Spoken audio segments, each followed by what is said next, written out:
Astaghfirullah, innallaha ghafurur rahim, la haula wala quwwata illa billah. Astaghfirullah, astaghfirullah, innallaha ghafurur rahim. Bismillahirrahmanirrahim. Assalamualaikum warahmatullahi wabarakatuh. Alhamdulillah, summa alhamdulillah ala kulli hal wa kulli ni'matin. Alhamdulillah ala kulli hal. Alhamdulillah. Alhamdulillahillazi hadana li hadza wa ma kunna linahtadiya laula an hadana Allah. Allahumma shalli ala sayyidina Muhammad wa ala alihi wa sahbihi wa baraka sallallahu wa ala. Ighfir lana fa innahu la yaghfiru dzunuba illa anta. Allahumma shrah sudurana bil iman wa anzil ala qulubina sakinatan ya arhamar rahimin walhamdulillah. Sihat semua? Alhamdulillah, alhamdulillah. Baik hadirin Ibu Rahman sekalian, insya-Allah masuk Isyak saya berhenti, boleh tak izin. Sebab selepas tu nak ke Jalan Kebun pula. Kuliah dekat madrasah Ustaz Nimba tadi. Baik, pada panca indera ini dengan sebaik mungkin, mereka inilah dihumbang ke dalam neraka di kalangan jin dan manusia. Malah mereka ini kalangan yang lebih sesat daripada binatang ternakan. Okey, baik hadirin. Kita sambung ke surat 8. Maka dikurniakan kepada mereka dua kekuatan ketika mencapai umur baligh, iaitu kekuatan yang dapat menunjukkan kepada pelbagai hakikat yang membolehkan mereka mengenal Allah dan Rasulnya, mengetahui kebaikan yang berkaitan dengan pelbagai akibat dan membezakan mereka dengan binatang yang hanya dikendalikan oleh nafsu semata-mata. Maka manusia ni dikurniakan kepada kita keupayaan. Kekuatan itu kadang saya bawa makna kepada keupayaan. Yang mana bila capai kepada baliglah kita sampai kepada untuk mengenal Allah dan Rasulnya. Mengenal Allah dan mengenal Rasul. Kemudian boleh kita nak membezakan antara apa yang keperluan kehidupan manusia, apa yang binatang lakukan, apa yang manusia patut lakukan. Macam tu, dia kena duduk dalam keadaan yang boleh membezakan di antara dua pilihan atau berbagai pilihan. Maka dengan cahaya hidayah inilah manusia dapat mengetahui bahawa sesiapa yang mengikut nafsunya akan mengakibatkan berlakunya pelbagai perkara yang tidak diingini. Okey, yakni kita yang mengikut kehendak nafsu. Hadirin semua sedia maklum semua. Baik. Kedua, kekuatan lain yang menyempurnakan keupayaan atau kekuatan yang pertama dan memberikan bantuan untuk melawan hawa nafsu dan kekuatan syaitan. Al-Ghazali berkata, sifat yang membezakan manusia dari binatang dalam menentang nafsu atau menentang kehendak dan menundukkan ini kita namakan dorongan keimanan atau dorongan keagamaan, yang berusaha untuk menentang atau menundukkan semua daripada kehendak-kehendak yang ada pada diri masing-masing hadirin, iaitu keupayaan kita, kekuatan yang untuk boleh menundukkan, melunakkan dia. Maka itu adalah keupayaan iman. Keupayaan iman.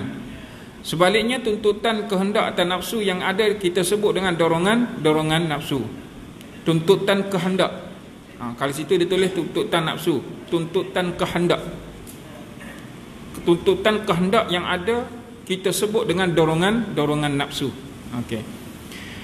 Dan hendaklah disedari bahawa antara dorongan keimanan dan dorongan nafsu ini selalu terlibat dalam perlawanan dan pertempuran. Baik, di antara yang telah kita bincangkan sebelum ni, antara keperluan dengan kehendak, hak mana yang kita utamakan? Soalan. Antara keperluan dengan kehendak kita utamakan, ya ke? Baik. Betul dah ni? Ada kereta semua? Ada kereta semua? Ada yang ada kereta tak? Lepas tu yang pakai sport ring, yang letak tu, yang letak ni, apa semua sekali? Keperluankah kehendak? Hak masuk tu semua masuk dalam kereta dia macam masuk dalam rumah tu. Padahal keperluannya ada sebuah kereta, betul tak ni? Asalkan ada kereta boleh bergerak apa semua sekali. Kemudian ada aksesori itu kehendak. Semua berkehendak kepada makan. Berhajat tak kepada makan? Hak makan sampai berlebih-lebihan itu, hak nak tempat yang sedap, hak tempat yang mesti begini-begini tu, kehendaklah kan. Maka kita kadang berlebih kepada kehendak. Betul tak ni? Baik, inilah pertempuran, suatu perlawanan yang mana hendak menundukkan kehendak itu berbanding dengan keperluan kita, memerlukan kesabaran. Maka nak menundukkan kehendak ini adalah mesti ada keupayaan iman. Kerana dalam surah Yusuf Allah berfirman, a'udzubillahi minasyaitonirrajim, nota tambahan pengukuhan kita dalam membahaskan tentang dahsyatnya sabar ini. Wa ma ubarri'un nafs innan nafsa la'ammaratun bisu'. Dan sesungguhnya aku tidak boleh berkata pada diri berkata, dalam surah Yusuf ini Rabbi Yusuf kata, aku tidak berkata bahawa diriku adalah yang suci, yang bersih, yang selamat daripada kehendak nafsu. Kerana apa? Innan nafsa la'ammaratun bisu'. Kerana seluruh daripada kehendak nafsu berkehendak kepada perkara yang buruk, kepada yang mungkar, kepada perkara yang membawa kepada kemurkaan Allah Ta'ala. Asas pada nafsu itu dia berkehendak ke arah itu. Maka illa ma rahima rabbi, kecuali nafsu itu yang mendapat kasih sayang, mendapat rahmat daripada Allah Ta'ala. Inna rabbi ghafurur rahim, sesungguhnya Tuhanku adalah maha pengampun lagi maha kasih sayang, ngasihani diri semua. Maka perkara ini saya dan semua yang ada yang dikasihi Allah Ta'ala sekalian memahami bahawa kehendak pada dirinya sekiranya tidak dilatih dengan nilai keimanan, agaknya berada kat mana kita sekarang? Agama adalah mengajak manusia untuk menjadi baik. Semua agama adalah untuk mengajak manusia untuk menjadi baik. Betul tak ni? Maka pada diri orang itu mempunyai nilai agamanya yang baik pada dirinya. Kerana seluruh daripada agama mengajak dirinya baik. Tiba dia berbuat sesuatu yang sukar, yang sesuatu yang jauh daripada jalan agama. Apa yang tak kena dengan dia? Okey, baik. Maka keadaan ini yang perlu hadirin maklum bahawa setiap daripada nafsu yang ada sekarang sekiranya dibiarkan, nak yang macam mana sebenarnya? Soalan ni, sekiranya dibiarkan kehendak nafsu itu, kehendak diri kita, agaknya dia nak apa sebenarnya? Nak duduk saja-saja? Tak juga. Habis nak duduk apa? Kena seronok. Seronok yang macam mana? Nak ronok-ronok. Nak puas yang macam mana? Kalau tanya puas yang macam mana? Kata nak seronok yang macam mana? Hadirin, kalau ikut kehendak, ada juga kehendak pada diri ini, dia kata apa? Dia nak duduk saja-saja, tapi makan mesti sampai. Tapi tak nak buat kerja, tak nak buat apa. Ada tak? Ada. Biarkan pada kehendak pada nafsu ini, Masya Allah tabarakallah, dia banyak membawa kita kepada kemungkaran. Sebab itulah antara Allah Ta'ala bagi tahu, illa ma rahima rabbi, kecuali nafsu itu, kehendak diri kita ini atas seluruh semua yang ada dikasihi Allah Ta'ala sekalian, orang yang itu mendapat kasih sayang daripada Allah Ta'ala, rahmat Allah Ta'ala. Sebab itu kita berada dalam suatu daripada majlis ilmu ini. Ya, Allahu Akbar. Maka medan pertempuran itu adalah hati. Ayat tadi surah Yusuf ayat ke-53. Maka pertempuran yang berlaku adalah pada hati. Bala tenteranya yang mana dorongan keimanan, keagamaan itu adalah daripada bantuan daripada para malaikat. Sebaliknya bala tentera dorongan nafsu itu adalah daripada syaitan, iaitu musuh Allah Ta'ala. Baik, ni soalan sikit ni hadirin. Kalau hadirin bila kita sebut tentang syaitan, apa yang hadirin gambarkan? Semua sekali. Kalau kata sebut syaitan, hadirin nampak apa? Hak ada tanduk, muka merah, ekor macam ada anak panah, macam tu. Kau macam mana sebenarnya? Tak tahu tak? Tak pernah jumpa. Hebat kita ni, berlawan dengan benda gaib. Betul tak ni? Makhluk gaib ni, hebat kita. Masya Allah tabarakallah. Maka kalau syaitan sebenar begini hadirin, semua yang dikasihi Allah Ta'ala, ambil pada makna dasar dia, iaitu perkataan syaitana itu sendiri. Syaitanun, syaitana itu sendiri membawa makna kepada sesuatu yang menghalang, menjauhkan, menjarakkan, memisahkan, atau apa yang menyebabkan kita ini terpisah dari berbuat kebaikan. Jauh kita daripada nak berbuat baik, terpisah kita daripada untuk berbuat baik. diri kita yang tidak berkehendak untuk berbuat baik, maka itu sifat syaitan. Rupa hadirin tak tahu, rupa yang sebenar semua tak tahu. Macam mana rupa yang asal hanya yang tahu Allah Ta'ala. Namun pada makna dasar kepada syaitan itu adalah menghalang kita untuk berbuat baik. Maka sekiranya pada diri hadirin saya ada sesuatu yang menghalang untuk berbuat baik, atau kita dihalang untuk berbuat baik oleh seseorang, maka itulah syaitan. Bagaimana rupa syaitan? Rupa pada orang yang menghalang kita untuk berbuat baik. Itulah rupa syaitan. Lepas tu kalau kita hak menghalang dirinya sendiri untuk berbuat baik, macam mana rupa syaitan? Itu lah. Hak diri sendiri hak tak nak berbuat baik tu, itulah syaitannya. So macam mana ni? Allah Akbar. Pada makna dasar, ambil pada makna yang mengsyaitanah itu, penghalang, pendinding itu. Maka sekiranya orangnya, semua yang ada dikasih Allah Ta'ala, pada dirinya terasa berat untuk berbuat baik, maka kena faham itu ada satu daripada dorongan syaitan yang menghalang kita untuk menjadi orang yang mengangkat atau upgradekan keimanannya, mengangkat, meninggikan nilai keimanan. Macam baik. Maka sabar merupakan keupayaan hati. Sabar merupakan kekuatan hati.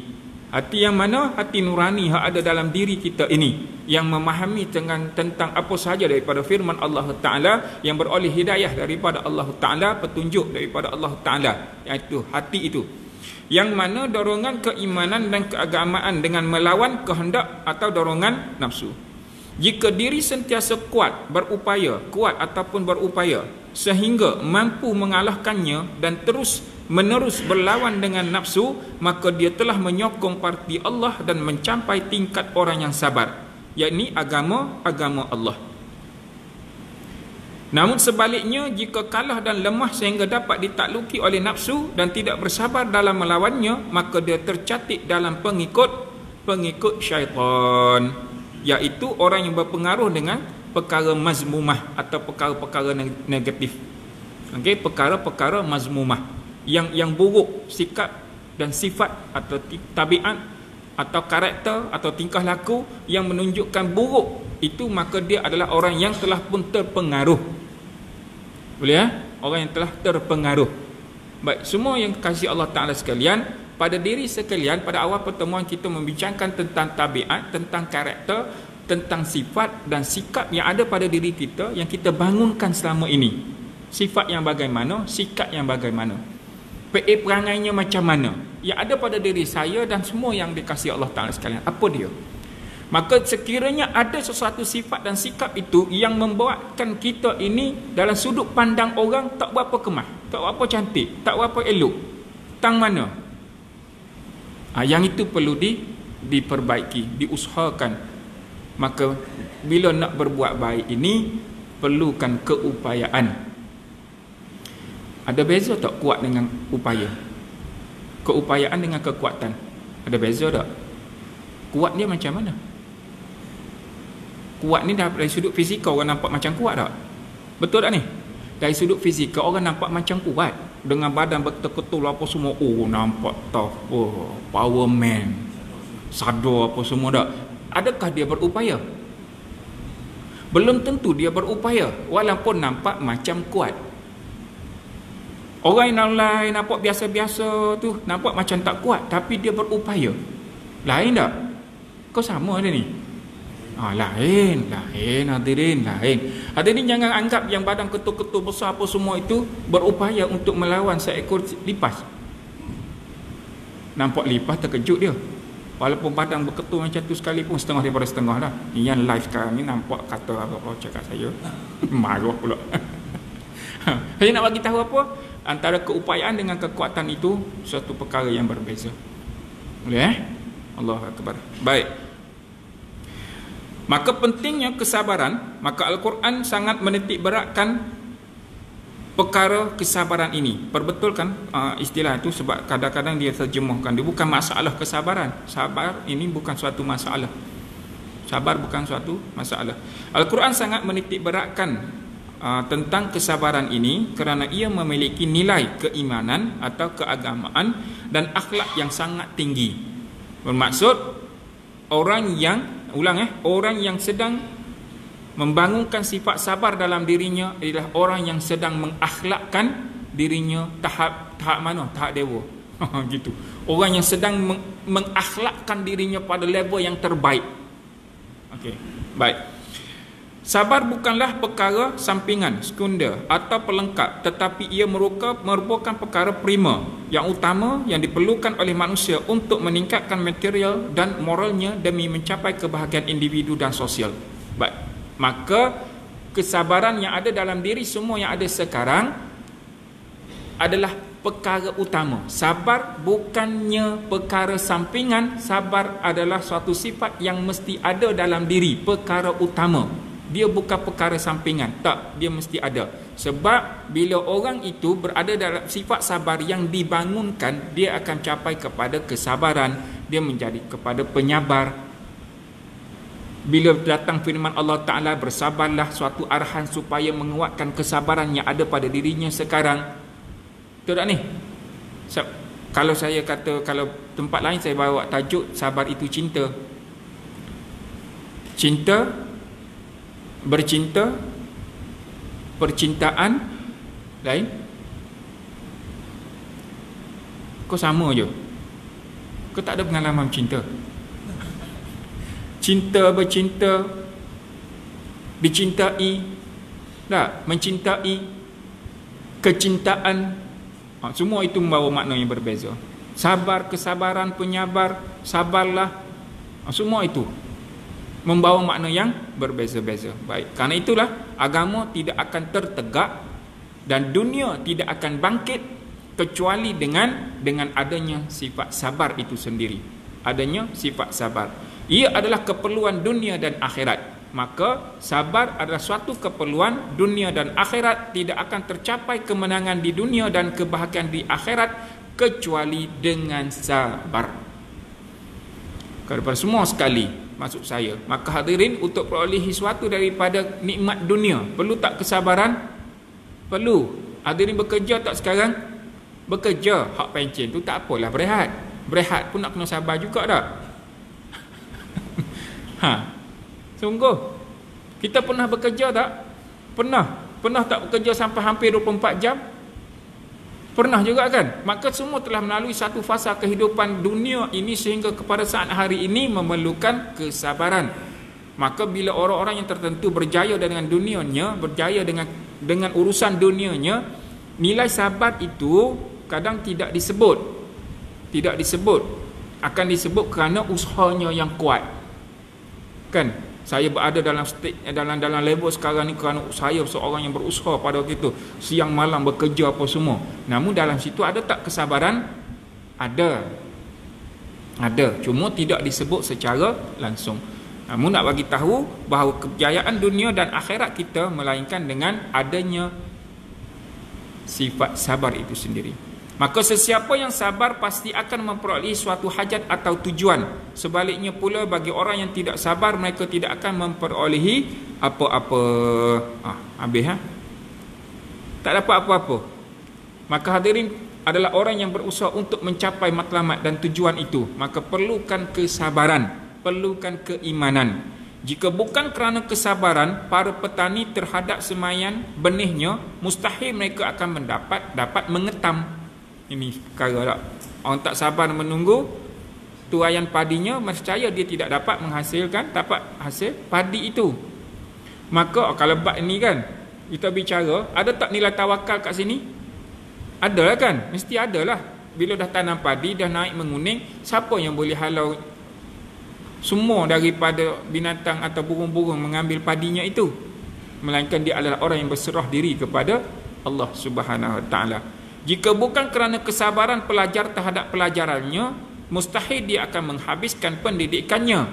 Jika bukan kerana kesabaran para prajurit di medan pertempuran, mustahil kita akan meraih kemenangan. Gitu. Sekiranya hadirin tidak bersabar melawan kehendak nafsu kita pada saat hari ini, mana mungkin menjadi orang yang beriman. Gitu. Boleh ya? Maka hadirin berada pada keadaan sekarang ini kerana dengan rahmat Allah Ta'ala, kerana berupaya untuk berusaha untuk membangkitkan, menguatkan nilai keimanan diri pada semua. Pada hadirin sekalian, Allah Akbar. Maka setiap orang yang berjaya di dunia ini pasti mencapai kejayaannya melalui kesabaran. Mereka merasakan kepahitan, penderitaan, kesulitan, berjalan di atas duri, menggali batu kapur dengan tangan, tidak menghiraukan batuan-batu yang menghalang perjalanannya, meneruskan tanpa berhenti dengan bersenjatakan kesabaran. Baik. Salah satu daripada bicara tentang sifat sabar ini sendiri dalam surah Al-Baqarah. Baik, dalam surah Al-Baqarah ayat 177. Surah Al-Baqarah ayat 177. Yang makna di situ adanya sebuah makna yang Allah Ta'ala datangkan secara khusus, makna tentang sabar. Surah Al-Baqarah ayat 177. Allah berfirman, a'udzubillahi minasyaitonir rajim. Dia ambil asal ayat ni panjang, daripada bermula dengan laisa birra an tuwallu wujuhakum qibalal masyriqi wal maghrib. Ayat itu bermula di situ. Poin dia ada pada lafaz was-sabirina fil ba'sa'i wad-dharra'i wa hinal ba's. Itu maksud pada sabar mengikut standard Allah Ta'ala, iaitu antaranya mereka yang bersabar. Okey, mereka ketabahan, orang-orang yang sabar dalam kesempitan, dalam masa kesakitan, dalam masa bertempur, berjuang fi sabilillah. Itu pada makna dari sudut Allah Ta'ala, iaitu apa dia? Orang-orang yang sabar ini adalah was-sabiri nafil ba'sa'i wad-dharra'i wa hinal ba's ulaikal ladzina shadaqu wa ulaika humul muttaqun, iaitu ketabahan orang-orang yang sabar dalam masa kesempitan, dalam masa kesakitan, dalam masa pertempuran. Orang yang demikian, mereka itulah orang yang benar, dan mereka itulah orang-orang yang bertakwa. Menahan dalam kesempitan, ketabahan menahan kesempitan, kesakitan. Semua pernah berasa sakit? Pernah tak? Pernah berasa sakit kan? Maka pernah berasa sakit itu bagaimana menahan ataupun kekuatan ataupun keupayaan menanggung kesakitan itu. Hadirin ni jangan buat, sebab saya pernah buat. Hadirin jangan buat Buat apa? Saya pernah menahan diri untuk berasa tahap mana boleh bertahan dengan sakit gigi. Dengan sakit gigi. Pernah sakit gigi? Ada pengalaman? Semua benda rasa nak berlangsung masa tu, rasa tak? Tak tahu sakit tang mana, tapi tahu itu sakit gigi, tengah sakit. Saya nak tahu tahap mana saya mampu nak buat. Last sekali sampai naik berdesing telinga, rasa macam dah nak pitam, rasa sakit. Wallahu ta'ala ala, tak boleh nak cerita, tapi sampai tahap dia dah berdesing. Berdesing. Ubat tak ambil, sebab nak tahu keupayaan tahap mana aku boleh menanggung kesakitan. Sebuah dinamakan kesakitan. Pukul 3 pagi tak boleh tidur, pukul 4 pagi tak boleh tidur.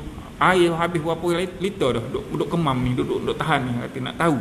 Dia jangan buat. Sebab kita ambil Activas terus kan. Panadol, Activas, betul tak ni?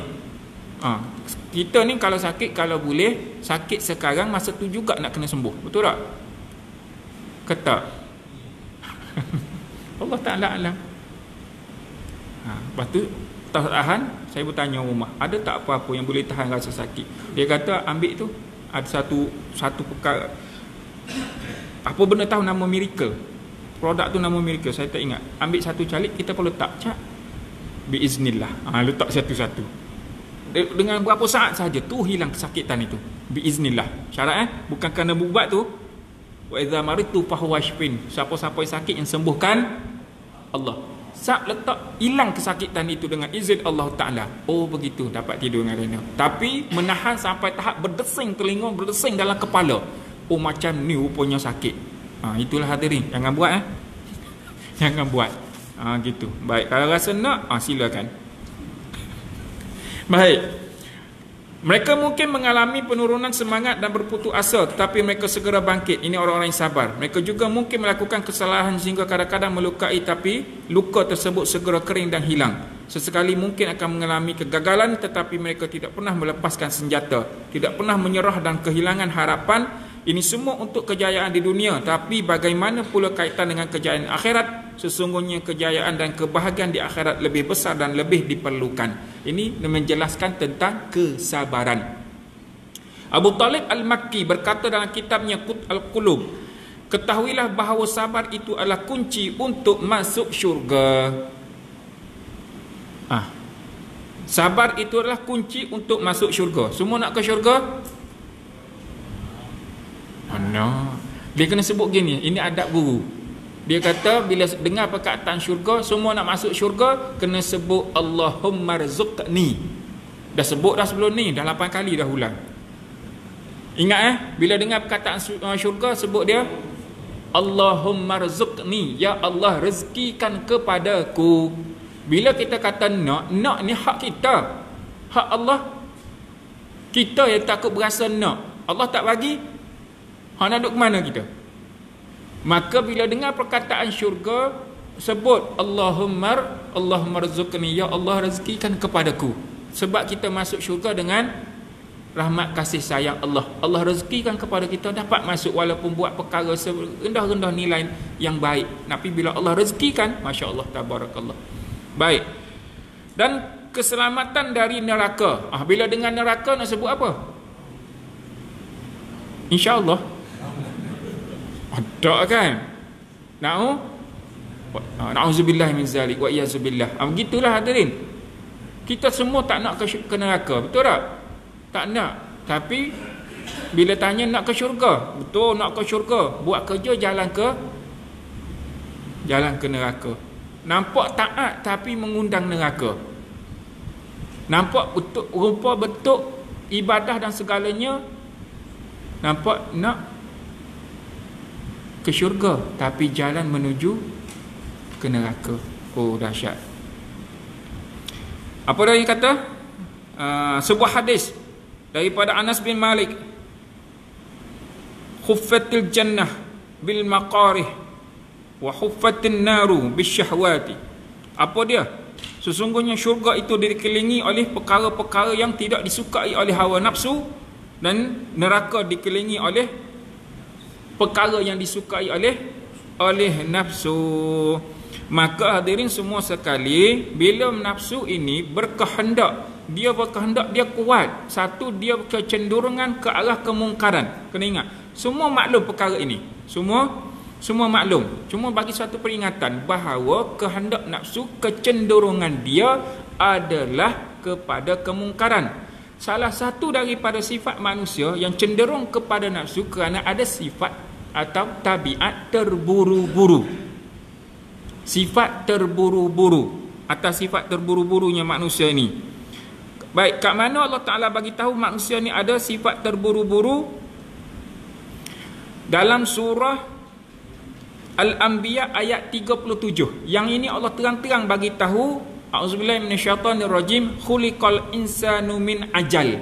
Sesungguhnya manusia ini dijadikan bertabiat terburu-buru. Ini asas hak ada pada manusia. Allah jadi manusia ni ada padanya itu sifat terburu-buru. Terburu-buru ni macam mana? Lorat ke? Senyap je semua sekali ni. Ada kat sini ke semua? Ada tak? Kau saya ni cepat sangat. Okey tak ni? Terburu-buru ni tergesa-gesa tak? Lain? Kalut ribut, kelang kabut. Mungkin kot. Ajal. Khuliqal insanu min ajal. Saurikum ayati fala tasta'jilun. Aku, yakni Allah Ta'ala, akan memperlihatkan kepada kamu tanda-tanda kekuatannya, keupayaan, kekuasaannya, maka janganlah kamu meminta disegerakan. Disegerakan apa? Terburu-buru atas sifat nafsu ni, dia berselera sangat, dia rasa berkehendak nak sebut sangat, maka dia kata apa? Wa yaquluna mata hadzal wa'du in kuntum shadiqin. Kerana dengan sifat terburu-buru nafsu ini, mereka berkata, bilakah berlakunya janji azab itu jika betul kamu orang yang berkata benar. Ini cerita pada zaman Rasulullah ni lah. Bila ajak berdakwah apa semua sekali, atau para Nabi yang terdahulu, kata siapa yang ingkar kena azab. Kata kena azab, mari lah turun. Turun lah. Allah kata sifat manusia ni ajal, terburu-buru. Kehendak-kehendak nafsu ini berasa macam bagus sangat, minta azab itu disegerakan. Minta. Saya dengan ini nak bagi tahu hadirin semua. Nak bagi tahu hadirin semua maklum perkara yang telah berlaku. Dah viral sangat berlaku dekat bumi Mekah kita ni. Berkehendak sangat dengan meminta azab daripada Allah Ta'ala. Maka saya nak kata hadirin semua sekali, insya-Allah dengan izin dan kehendak Allah Ta'ala, tolong pertahankan seluruh daripada harta kekayaan yang Allah telah limpahkan ke atas seseorang itu. Tolong pertahankan dengan seluruh keupayaan, kekuatan, kehendak, dengan segala apa yang ada dalam dirinya. Tahan satu persatu, jangan diambil oleh Allah Ta'ala. Kalau berasa sampai angkuh sekali, hina dengan agama sendiri, berasa nak minta azab daripada Allah Ta'ala, dengar, minta dengan pada diri tersendiri, keupayaan dia, kekuatan diri dia, dengan segala harta benda yang ada, pertahankan satu persatu, jangan sampai diambil oleh Allah Ta'ala. Lihat bagaimana Allah Ta'ala nak tunjukkan. Jangan angkuh dengan Allah Ta'ala. Kita sakit gigi pun tak tahan, nak terima azab Allah Ta'ala. Siapa berani nak berdabik dada? Umat terdahulu bagaimana angkuhnya, semuanya tewas. Semuanya tewas. Ini duduk atas bumi Mekah, Madinah, minta dengan azab Allah. Tak kena azab pun, tak kena panah peti pun, tunggu. Allah bagi masa untuk kamu kembali fikir, duduk dengan nilai akal yang baik. Kalau tak, tunggu.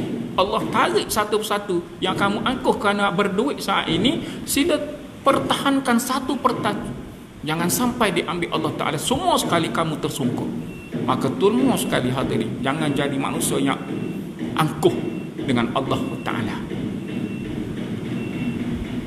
Dah masuk lah klasik mulai azab dia.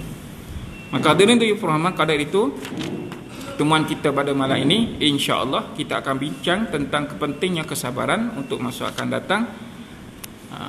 Tangguh dulu dengan izin Allah Subhanahu Wa Taala sehingga bertemu lagi. Barakallahu fikum jami'ah. Rabbana afriq alaina sabran wa sabbit aqdamana wansurna 'alal qaumil kafirin. Ya Allah, limpahkanlah kepada kami sifat-sifat sabar dan teguhkanlah pendirian kami dan menangkanlah kami ke atas golongan yang kafir.